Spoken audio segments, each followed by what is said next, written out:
On est ici sur un chantier de rénovation, du coup en rampant comme on peut le voir, avec une charpente un peu compliquée à travailler.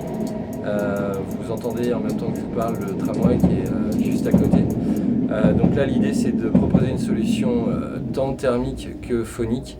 Donc thermique pour le chaud et pour le froid, hein, puisque ça va être transformé en chambre, et phonique pour éviter le bruit du tram.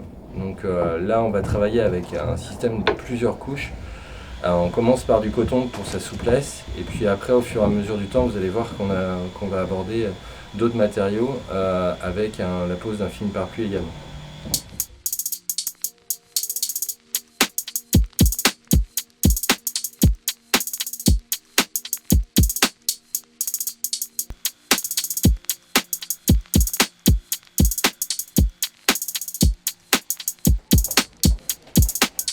Car logiquement, le pare-pluie devrait être à 2 cm en fait, de la volige pour laisser une lame d'air ventilée.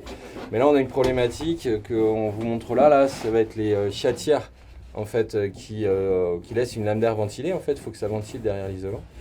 Et du coup, qui sont importantes et qui ne me permettent pas à cet endroit de mettre de l'isolant. Donc là, l'idée, en fait, c'est d'agrafer un pare-pluie. La première couche d'isolant, elle n'est pas au contact de la volige. On laisse une lame d'air derrière. Après, on met le pare-pluie dessous pour éviter qu'il y ait des problématiques d'air qui circulent dans mon isolant.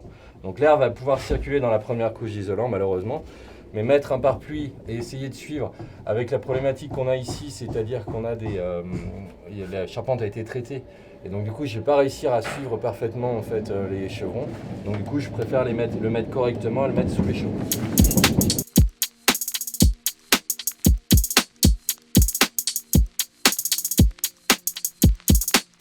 Là, l'idée du complexe d'isolation, on laisse une lame d'air en dessous, on met 5 cm de coton ici. On va remettre des montants entre les différentes pannes là, de 6 cm sur la partie extérieure, puisque la panne elle fait 16 cm.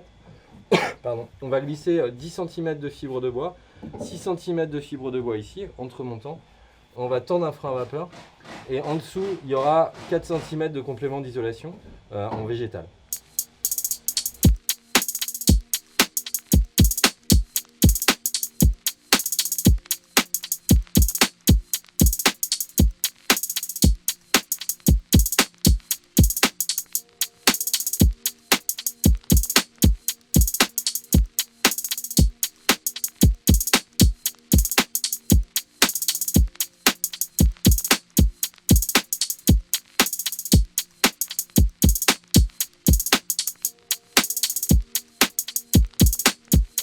Pour terminer le chantier isolation, nous allons mettre en place un frein vapeur agrafé directement sur les chevrons et le relier par du scotch.